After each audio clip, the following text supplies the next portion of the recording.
रोजाना सबसे पहले अनुपमा सीरियल देखने के लिए हमारे चैनल को सब्सक्राइब करें। एपिसोड के स्टार्टिंग में हम देखते हैं राही और प्रेम घर की तरफ जा रहे होते हैं। तभी प्रेम को याद आता है कि कैसे सा फैमिली के सब लोग अनु के कैफे के लिए एक्साइटेड थे। इधर राही बोल रही होती है प्रेम, लेकिन प्रेम का ध्यान राही की बातों में नहीं होता। वो बार बार बोलती है प्रेम क्या हो गया। प्रेम बोलता है सॉरी, मेरा ध्यान कहीं और ही था। राही बोलती है ध्यान तो मेरा भी नहीं था। राही बोलती है दिल में जो हलचल मची हुई है वो हमारा कैफे स्टार्ट होने के बाद ही बंद होगी। प्रेम पता है क्या, कुछ दिनों पहले तक मैं ये मानती थी कि मम्मी बस अपना काम कर रही थी। शायद वो आकर मुझे मनाती तो मैं मान भी जाती, वो मेरी मदद करती तो मैं सब कुछ भूल जाती। लेकिन फ़िलहाल जो कर रही है वो उनका काम नहीं है। वो बस हम लोगों को ये दिखाने के लिए कर रही है। उनका नेचर ही ऐसा है। राही बोलती है अब लड़ाई मेरी रिश्तों से है। प्रेम तुम किस लिए लड़ रहे हो? ये कैफ़े तुम्हारे लिए नई शुरुआत है। शुरुआत चाहे पहली हो या फिर दूसरी हो, लेकिन पॉजिटिव होनी चाहिए। मैं यही उम्मीद करती हूँ प्रेम, तुम अपने सपनों को पूरा करने के लिए लड़ोगे, किसी को नीचा दिखाने के लिए या फिर उनसे बदला लेने के लिए नहीं। प्रेम बोलता है राही मैंने ये सपना बहुत दिल से देखा था, लेकिन सपना टूट गया तो दिल में दर्द है। फिलहाल जो भी मैं काम करूँगा मेरे तो दिल में दर्द है, लेकिन मैं उनको ये दिखा दूँगा कि मैं अपने लिए लड़ सकता हूँ और जीत भी सकता हूँ। ये बदला हो, चुनौती हो या फिर कुछ भी हो, लेकिन मैं उनको चैलेंज करना चाहता हूँ। मैं उनको ये दिखाना चाहता हूँ कि प्रेम कोठारी भी किसी से कम नहीं है। मैं उनको ये दिखा दूंगा कि मेरी जीत उनकी जीत पर भारी पड़ गई है। आगे हम अनु और दिग्विजय को देखते हैं। दिग्विजय बोलते हैं अनुपमा जी आप ठीक तो हो ना? अनु बोलती है मैं ठीक कैसे हो सकती हूँ, यहाँ पर इतना कुछ जो हुआ है मुझे ये समझ नहीं आ रहा कि हमारे साथ ऐसा क्यों होता है। हमने तो किसी का कभी बुरा नहीं चाहा, किसी के साथ कुछ गलत नहीं किया। बस एक बार पता चल जाए ये हरकत किसने की है, फिर कान्हा जी की कसम खाती हूँ मैं उसका वो हाल करूँगी जो मेरे बापू जी का हुआ है। गौतम और मोटिबा को देखते हैं। मोटिबा गौतम को बोलती है कि आपका तो ये हाल है कि आप खुद सामने पड़ी कुल्हाड़ी पर अपना पैर रखते हैं। गौतम बोलता है वो तो मैंने गलती से बोल दिया। मोटिबा बोलती है गलती से नहीं, आप तो मुझे गिल्टी नज़र आ रहे हो। गौतम कुछ नहीं बोलता, वो काफ़ी ज़्यादा परेशान सा होता है। मोटिबा बोलती है कहीं आपने ऐसा कुछ तो नहीं किया जो आपको नहीं करना चाहिए था। गौतम और ज़्यादा परेशान हो जाता है। मोटिबा बोलती है श्रीनाथ जी आपका बहुत बहुत धन्यवाद, किसी को कुछ भी नहीं हुआ, वरना मैं इस पाप की भागीदार बन जाती। गौतम बोलता है मैं कोई पाप नहीं करने वाला था, मैं तो बस अपना काम कर रहा था। मुझे क्या पता था लास्ट मिनट पर वहाँ पर बापूजी और अनुपमा जी पहुँच जाएगी। मैं तो आपके कहने पर प्रेम के खातिर उस कैफ़े को बंद करने के लिए ये सब कुछ कर रहा था। मोटिबा बोलती है रास्ता आपने ये निकाला ये इसकी पाइप काट कर। गौतम जी कहीं आपका दिमाग तो ख़राब नहीं हो गया है क्या? सिर्फ 2 लोगों की नहीं कई लोगों की जान जा सकती थी। मोटिबा बोलती है बेचारे हसमुख भाई। बोलता है लेकिन मोटिबा आपको तो सिर्फ प्रेम की जीत से मतलब था। मोटिबा बोलती है मेरा नाम वसुंधरा कोठारी है और वसुंधरा कोठारी रिश्तों की मर्यादा को बहुत अच्छे से जानती है और समझाना भी जानती है। रिश्ता चाहे दुश्मनी का ही क्यों ना हो, आप आज तक ये बात नहीं समझे हैं और मुझे नहीं लगता कि आगे भी समझ पाएंगे। क्या आज आप मेरी एक बात को कान खोलकर और बहुत अच्छे तरीके से समझ लीजिए, आज के बाद आप हमारे नाम पर कोई भी ऐसा काम नहीं करेंगे। और दूसरी बात ये, हमारे टिंकू और हमें श्रुति जी की ज़रूरत है। आज आपने श्रुति जी से जो बदतमीजी की है वो फिर से नहीं होनी चाहिए। गौतम वहाँ से चला जाता है। इधर हम मोटिबा को देखते हैं। वो बोलती है एक तरफ तो कुआं है और दूसरी तरफ खाई है। अनिल में तो कारोबार को आगे बढ़ाने की आग नहीं है। पराग वापस लौटकर यहाँ आना नहीं चाहता। टिंकू सिर्फ अपने कैफ़े पर काम करना चाहता है। बचा सिर्फ गौतम, और गौतम पर मैं भरोसा नहीं कर सकती क्योंकि अगर इसने फ़न उठाया तो ये फिर मुझे ही डसेगा। अब इस गौतम की गर्दन को एड़ी के नीचे रखने की बारी आ चुकी है। आगे हम अनु, बंकू और दिग्विजय को देखते हैं। अनु बोलती है जयू तो बाबूजी के पास ही है, फिर उन लोगों ने हमें यहाँ पर क्यों बुलाया है? घर के सब लोग एक साथ बैठे होते हैं। अनु बाबूजी के पास आ जाती है, उनको गले लगा लेती है। बाबूजी बोलते हैं कि देख तू रो क्यों रही है? तेरे आंसुओं से डरकर तो कान्हा जी ने बोला कि जा दिग्विजय जाकर उसके बाबूजी को बचा ले, वरना वो है ना रोती रहेगी अनुपमा। अनु बाबूजी की नज़र उतारती है और बोलती है मेरे बाबूजी को कभी किसी की नज़र ना लगे। बाबूजी बोलते हैं बेटी के लिए बाप कभी भी बूढ़ा नहीं होता। बाबूजी अपना हाथ दिग्विजय की तरफ बढ़ाते हैं। वो बोलते हैं कल जब मुझे ऐसा लगा कि मेरी जान जा रही है तो इतने सालों बाद मुझे वनराज की याद आ गई। मुझे लगा कि मेरी जान जा रही है, लेकिन मेरी चीता को अग्नि देने के लिए कोई नहीं है। अनु बोलती है बाबूजी आप ऐसी बातें मत करो। बाबूजी बोलते हैं ऐसा लगा अब मैं चला जाऊंगा तो मेरा बेटा नहीं है जो मुझे कंधा देगा। बाबूजी ये बात बोलकर रोने लग जाते हैं। इधर अनु बोलती है कि प्लीज़ बाबूजी आप ऐसी बातें मत करो। इधर भाभी ये बातें सुनकर रोने लग जाती है। बाबूजी बोलते हैं उम्र कितनी ही हो जाए लेकिन उसका ख्याल दिल से जाता नहीं है। फिर मुझे समझ आया कि संबंध सिर्फ तन से नहीं होते, वो तो मन से भी होते हैं। बाबूजी अनु को बोलते हैं जैसे तू मन से मेरी बेटी है। और बाबूजी दिग्विजय को देखते हैं और बोलते हैं कल मुझे ऐसा लगा कि मन का एक बेटा भी मिल गया है, लेकिन समझ नहीं आ रहा बेटे को थैंक यू कैसे बोलूँ। तभी दिग्विजय बाबूजी के पास आता है और बाबूजी को गले लगा लेता है। इधर दिग्विजय भी इमोशनल हो जाता है। इधर घर के सारे लोग ही इमोशनल हो जाते हैं। पाखी तो सब लोगों को देख रही होती है। तोशु पाकी को बोलता है कि इस घर में यही तो बीमारी है सब लोगों को, ऐसा नहीं है कि बस थैंक यू बोल दे, चाय पिला दे, नाश्ता करवा दे और फिर बोल दें कि जाओ यहाँ से। बस हर किसी को अपना बेटा बना लेते हैं। इधर पाकी बोलती है तोशु भाई कहीं ऐसा ना हो जाए कि बापूजी अपने इस नए बेटे को अपना घर ही दे दें। इधर दिग्विजय बोलता है कि मैं बहुत छोटा सा था जब मेरे पापा गुजर गए, उनकी तो मेरे पास कोई याद भी नहीं है। फिर मैंने सोच लिया था मैं अपने बच्चों को इतना प्यार दूंगा जितना किसी बाप ने अपने बच्चों को नहीं दिया होगा। बापूजी मैं अपनी सावी को इतना प्यार नहीं दे पाया जितना प्यार आपने मुझे एक पल के अंदर दे दिया, थैंक यू बापूजी। दुनिया में ऐसा होता है कि पहले बेटा बनते हैं फिर बाप बनते हैं, लेकिन बापूजी पहले मैं तो बाप बना और आज आपने मुझे बेटा बना लिया। बापूजी बोलते हैं बेटा बाप के साथ रहता है। दिग्विजय बोलता है मतलब? बापूजी बोलते हैं मतलब तुम, बंकू, जयू, अनु तुम लोग यहीं रहोगे। बापूजी का ये फैसला सुनकर सब लोग काफ़ी ज़्यादा हैरान हो जाते हैं। इधर हम देखते हैं लेकिन माही, ईशानी ये लोग काफ़ी ज़्यादा खुश हो जाते हैं। तोशु बोलता है ये 4 लोग ही क्यों, बाहर गाय भैंस घूम रही होगी, उनको भी ले आते हैं, बाहर आंगन में बांध देंगे। बाबूजी तोशु को बोलते हैं बांध दे, तुझसे तो ज़्यादा ही अपनापन दिखाएंगे। इधर हम देखते हैं अंश बोलता है बाबूजी आपका आइडिया बहुत ज़्यादा अच्छा है। जयू ये सुनकर काफ़ी ज़्यादा खुश हो जाती है। बापूजी के इस फैसले से कुछ नहीं होती। इधर पाकी बोलती है कि ये नौकर भी इसी घर में रहेगा क्या। तोशु बोलता है पाकी अगर तू ऐसी बातें करती है ना तो प्लीज़ मेरे पास मत बैठा कर, क्योंकि वहाँ से मम्मी की चप्पल आएगी और मेरे चेहरे पर लगेगी। दिग्विजय बोलता है बापूजी जया और अनुपमा जी यहाँ रह सकते हैं, लेकिन मैं और बंकू यहाँ नहीं रह सकते, ये ठीक नहीं होगा। इधर तोशु बोलता है वाह वाह दिग्विजय जी आपने तो मेरा दिल ही जीत लिया। वैसे दिग्विजय जी आप में कुछ हो ना हो लेकिन कॉमन सेंस तो ज़रूर है। इधर बापूजी बस तोशु को ही देख रहे होते हैं तो तोशु चुप हो जाता है। दिग्विजय बोलता है बापूजी हमें यहाँ नहीं रहना चाहिए। तभी इधर पाकी बोलती है कि हाँ ये ठीक बोल रहे हैं, इनका यहाँ रहना ठीक नहीं होगा। वैसे भी बाहर लोग मम्मी और इनके बारे में क्या क्या बातें बना रहे हैं, अगर ये यहाँ रहेंगे ना तो बातें और ज़्यादा बढ़ेगी। और वैसे भी बापूजी बा को भी पसंद नहीं होगा कि ये लोग यहाँ पर रहें। पाकी बोलती है बा बोलिए ना। इधर तोशु भी बोलता है हाँ बा बोलिए। तभी दिग्विजय बोलता है बा आपको किसी को भी कोई भी जवाब देने की ज़रूरत नहीं है, मैं और बंकू यहाँ नहीं रहेंगे, जवाब मैंने दे दिया है। बा बोलती है अगर अनुपमा के बापूजी की यही इच्छा है तो मैं इनको रोकूंगी नहीं, आप लोग यहाँ पर रह सकते हो।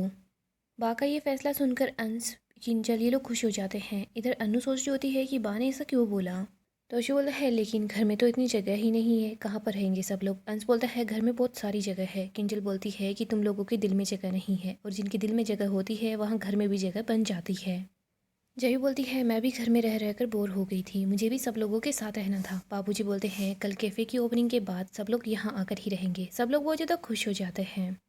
अनु सोच रही होती है कान्हा जी कल बहुत बड़ा दिन है, उसको और भी बड़ा दिन बना दीजिएगा। अगली सुबह हम अंश को, माही को, ईशानी को और किंजल को देखते हैं। अंश बोल रहा होता है सारी की सारी तैयारियां हो चुकी है। किंजल बोलती है कि आज के दिन की 2 खास बातें हैं। अंश बोलता है 2। किंजल बताती है कि देखो आज तो ओपनिंग होने वाली है कैफ़े की, और दूसरी बात यह है कि आज मदर्स डे है। अंश बोलता है फिर तो कैफ़े की ओपनिंग के लिए इससे बेस्ट दिन हो ही नहीं सकता, हम सब लोग मिलकर अनुमा को सरप्राइज़ देंगे। इधर हम दिग्विजय को देखते हैं जो रेडी होकर आ जाता है। बंकू बोल रहा होता है वाह क्या बात है सर। इधर दिग्विजय बोलता है कि तुम लोग भी अच्छे लग रहे हो। अनु भी यहाँ पर आ जाती है, वो बोलती है क्या बात है सर। सब लोग एक दूसरे की तारीफ़ ही कर रहे होते हैं। अनु बोलती है कि आज हमारे लिए इतना स्पेशल दिन है, अच्छा दिखना तो बनता ही है। जय बोलती है कि हम लोग जल्दी से उद्घाटन में चलते हैं ना। अनु बोलती है हाँ, लेकिन उससे पहले हम कान्हा जी के सामने दिया जलाएंगे। जय बोलती है आप मुझे तो दिया जलाने नहीं दोगे तो मैं प्रे ही कर लूँगी। अनु कान्हा जी के सामने दिया जला देती है और अनु बोलती है कि जयू अब बोल तुझे क्या बोलना है। जयू बोलती है कान्हा जी ढेर सारा थैंक यू। अनु बोलती है जयू तूने तो मेरे दिल की बात छीन ली। अनु बोल रही होती है कान्हा जी सच में आपका बहुत बहुत धन्यवाद, आपने हमारी इतनी मदद की, आपने बापूजी पर आए संकट को टाल दिया, थैंक यू सो मच। अनु अपनी माँ की फ़ोटो के पास जाती है, उनका आशीर्वाद लेती है। अनु अनुज की फ़ोटो उठाती है और बोलती है मेरे अनुज और आपकी सावी, नींव के बिना तो इमारत का निर्माण हो ही नहीं सकता। दिग्विजय बोलता है कि आप दोनों ने तो नींव रखी है और इमारत का निर्माण हम दोनों कर रहे हैं। दिग्विजय बोलता है अनुपमा जी आपकी वजह से ये सब कुछ पॉसिबल हो पाया है, मेरी और सावी की तरफ से आपके लिए छोटी सी भेंट है। अनु गिफ्ट खोल कर देखती है, वो बोलती है मेरे लड्डू गोपाल। अनु वो गिफ्ट देखकर काफ़ी ही ज़्यादा खुश हो जाती है। अनु बोलती है सर हम इनको कैफ़े में स्थापित करेंगे। दिग्विजय बोलता है कि आप भगवान में विश्वास रखती हैं और अगर आप इनकी पूजा करेंगी तो मुझे भी अच्छा लगेगा। अनु बोलती है सर वैसे अब हमारी टीम के अंदर कान्हा जी भी आ गए हैं, अब तो हमारा कैफ़े बहुत बहुत ज़्यादा आगे जाएगा और हम फूड कार्निवल फेस्टिवल में पार्टिसिपेट भी करेंगे और हो सके तो हम लोग ही जीतेंगे। अनु बोलती है सर, और अगर हम वो कंपटीशन जीत जाएंगे ना तो आपको आपका घर वापस मिल जाएगा। दिग्विजय बोलता है और आपको भी आपका नया घर मिल जाएगा। अनु बोलती है इधर अनु बंकू की तरफ देखने लग जाती है। बंकू बोलता है दीदी मैंने कुछ भी नहीं बताया, मैं जब घर आया ना तो मैं वो गाना गा रहा था तो सर ने मुझसे पूछ लिया। विजय बोलता है अगर बंकू नहीं बताता ना तो भी मैं समझ जाता, क्योंकि दोस्त दोस्त का मन पढ़ ही लेता है। अनुपमा जी, अब आपको मैं यकीन दिलाता हूँ कि इस बार आपका खुद का मकान होगा, आप जल्दी ही मकान मालिक बनने वाली हैं। कॉन्ग्रेचुलेशंस। अनु बोलती है थैंक यू सर, आप मुझे तोहफा दे रहे हो लेकिन मेरे पास कुछ भी नहीं है देने के लिए, सिवाय इस वादे के कि मैं कैफ़े के अंदर पूरी मेहनत से पूरी लगन से काम करूँगी। मैं कैफ़े को आगे बढ़ाने के लिए अपनी जान ही लगा दूंगी। दिग्विजय बोलता है इस बार तो सबका बनता है। दिग्विजय और सब लोग एक साथ थू थू थू बोलते हैं। सब लोग कैफ़े के लिए निकल जाते हैं। आगे हम कोठारी हाउस का सीन देखते हैं। यहाँ पर सब लोग मदर्स डे सेलिब्रेट कर रहे होते हैं। राही देखती है कि श्रुति अकेले ही खड़ी है। राही श्रुति के पास जाती है, उसको मदर्स डे विश करती है। राही इसको गले लगा लेती है। श्रुति की आंखों में आंसू होते हैं। राही बोलती है कि क्या हुआ, आप इतनी ज़्यादा अपसेट क्यों हो, आज को खुशी का दिन है। श्रुति बोलती है मुझे इतने सालों बाद इतनी सारी खुशी मिली है ना तो मैं संभाल नहीं पाई, आंखों से झलक उठी। और वैसे भी आज मेरे पास आप लोगों के लिए एक सरप्राइज़ है। राही बोलती है बट आज तो आपका दिन है। श्रुति बोलती है मेरा तो हर दिन ही तुम्हारे लिए होता है, लेकिन आज के दिन का जो सरप्राइज़ है वो सब लोगों के लिए है। राही बोलती है बट कैसा सरप्राइज। श्रुति बोलती है इसके लिए आप लोगों को थोड़ा सा वेट करना होगा। इधर परी बोलती है इसका मतलब हमारे पास थोड़ा सा टाइम है। परी राही को बोलती है कि राही चलो ना चलते हैं, बाबूजी से भी मिलना है, अनुमा को भी मदर्स डे विश करते हैं, उनके कैफ़े की ओपनिंग भी है। ख्याति बोलती है परी तुम बिल्कुल ठीक बोल रही हो। राही प्रेम परी तुम लोग सा हाउस जाओ। परी बोलती है चलो ना चलते हैं, हमने कितनी सारी तैयारियां की है मदर्स डे के लिए। राही बोलती है मैं जिनके साथ मदर्स डे सेलिब्रेट करना चाहती हूँ वो सब लोग इस घर के अंदर है, तो मेरा मदर्स डे पूरा हो गया है। परी बोलती है राही तुम कैसी नॉनसेंस बातें कर रही हो। राही बोलती है परी थोड़ा तमीज से बात कर, उम्र में, रिश्ते में, मायके में, ससुराल में, हर जगह तुम मुझसे छोटी है। परी बोलती है कि हाँ मैं ओहदे में छोटी हूँ, लेकिन अपनी माँ को मदर्स डे पर आप विश ना करके सोच में मुझसे छोटी हो गई हो। वैसे आपको जो करना है करो, मैं तो सा हाउस जा रही हूँ। परी वहाँ से चली जाती है। इधर श्रुति बोलती है मुझे लगता है कि आप लोगों को ज़्यादा वेट नहीं करवाना चाहिए। वो बोलती है वसुंधरा जी, आप, प्रेम और आध्या तुम लोग मेरे साथ चलो। अगर तुम लोगों को सरप्राइज़ पसंद आए तो इसके बाद हम लोग सब लोगों के लिए मिठाई लेकर आ जाएंगे। मोटिबा बोलती है क्यों नहीं। मोटिबा बोलती है फिर चलते हैं। इधर अभी यहाँ पर प्रेरणा आ जाती है। राही प्रेरणा के पास आती है। वो बोलती है कि प्रेरणा अच्छा हुआ तुम यहाँ पर आ गई। श्रु अभी हमें कैफ़े को लेकर सरप्राइज़ देने के लिए ले जा रही थी, तुम भी हमारे साथ चलोगी तो अच्छा लगेगा। प्रेम बोलता है अगर तुम्हारे भी ना जाते ना तो अच्छा नहीं लगता, जितना कैफ़े हमारा है उतना तुम्हारा भी तो है ना, तुम हमारे साथ चलो। राही बोलती है हम तुम्हें बहुत ज़्यादा मिस कर रहे थे प्रेरणा। इधर श्रुति बोलती है एक्चुअली मैं ऐसा बोल रही थी, अगर वसुंधरा जी का आशीर्वाद मिल जाता, प्रेम और राही को कैफ़े की लोकेशन पसंद आ जाती तो फिर हम सब लोगों के साथ साथ प्रेरणा को भी वहाँ पर ले चल सकते थे। गौतम बोलता है कोई बात नहीं है प्रेरणा, तुम हमारे साथ चल लेना। इधर राही बोलती है नहीं श्रु, प्रेरणा को छोड़कर हम ऐसे कैसे जा सकते हैं। प्रेम भी बोलता है कि हाँ प्रेरणा हमारे साथ ही चलेगी। प्रेम बोलता है श्रुति जी, प्रेरणा ने रेस्टोरेंट पर मुझसे ज़्यादा मेहनत की है, इसका भी हक बनता है। राही बोलती है फिर चले। श्रुति बोलती है हाँ चलो। इधर राजा बोलता है ऑल द बेस्ट और मिठाई लेकर ही आना। इधर अनिल ख्याति के पास आता है और बोलता है भाभी देखिएगा अब सब कुछ ठीक होगा, अब तो राही भी प्रेम के साथ है। ख्याति भी बोलती है कि हाँ बस श्रीनाथ जी अपनी कृपा बनाए कर रखे। इधर गौतम तो बहुत ज़्यादा खुश हो रहा होता है। गौतम बोल रहा होता है मुझे तो मज़ा तभी आएगा जब श्रुति आहूजा का सरप्राइज़ अनुपमा जोशी को दुख देगा। आगे हम अनु और बाकी लोगों को देखते हैं। सब लोग कैफ़े के पास आ जाते हैं। अनु बोलती है कि ये क्या हुआ, बोर्ड पर कपड़ा किसने डाल दिया। तभी बंकू और दिग्विजय एक दूसरे को देखकर स्माइल कर रहे होते हैं। अंश बताता है कि कल शाम को मैं यहाँ पर आया था, तब तक तो सब कुछ ठीक था। अनु तो बहुत ज़्यादा परेशान सी हो जाती है। दिग्विजय बोलता है कोई बात नहीं अनुपमा जी, कपड़ा ही तो है, हटा दीजिए। अनु उस कपड़े के पास जाती है और कपड़े को हटाती है। तभी वो वहाँ पर नाम देखती है अनु की रसोई। ये देखकर अनु बहुत ज़्यादा इमोशनल हो जाती है। इधर हम देखते हैं सब लोग ये देखकर काफ़ी ज़्यादा खुश हो रहे होते हैं। अनु दिग्विजय को बोलती है सर ये। दिग्विजय बोलता है कि अनुपमा जी आपने ही बोला था कि नींव के बिना इमारत का निर्माण नहीं होता, और लव यू जिंदगी कैफ़े की नींव रन्नू की रसोई है, और ये अनुज और आपका हक है। और ये कब डिसाइड हुआ कि सपना सिर्फ एक ही देखा जा सकता है। जैसे कई सारे सपने देखे जा सकते हैं वैसे कई सारे सपने पूरे भी तो किए जा सकते हैं। अनु को याद आता है कैसे उसने अनु की रसोई की शुरुआत की थी। इधर दिग्विजय को याद आता है वो और सावी कैसे लव यू जिंदगी कैफ़े को चलाते थे।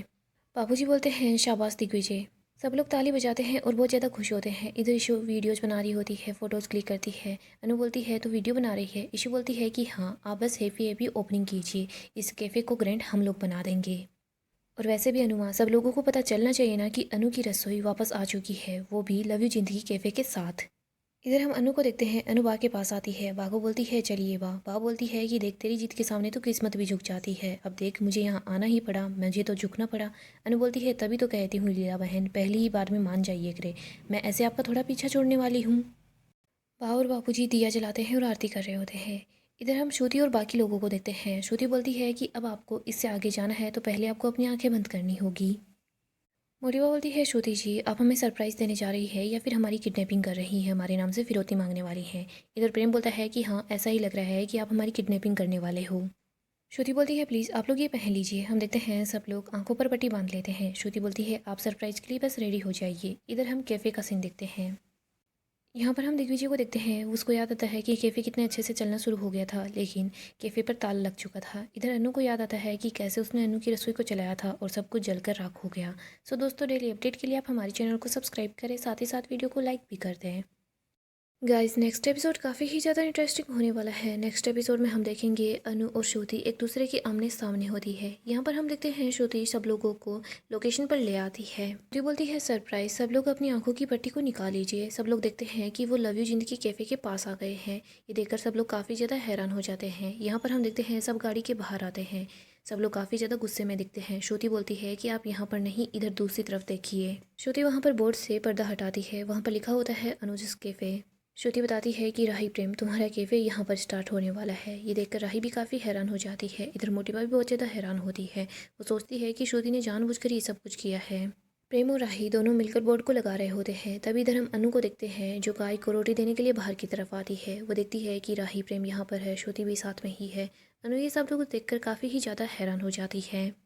यहाँ पर हम देखते हैं घर के बाकी लोग भी आ जाते हैं। वो भी सब लोग यहाँ पर मोटिवा और बाकी लोगों को देखकर काफ़ी ही ज़्यादा हैरान हो जाते हैं। सब सोचते हैं कि श्रुति ने जानबूझकर ये सब कुछ किया है। दूसरी तरफ हम गौतम को देखते हैं। गौतम काफ़ी खुश हो रहा होता है क्योंकि वो सोच रहा होता है, मुझे तो पहले से ही पता था श्रुति आहूजा ने कौन सी लोकेशन चुनी है।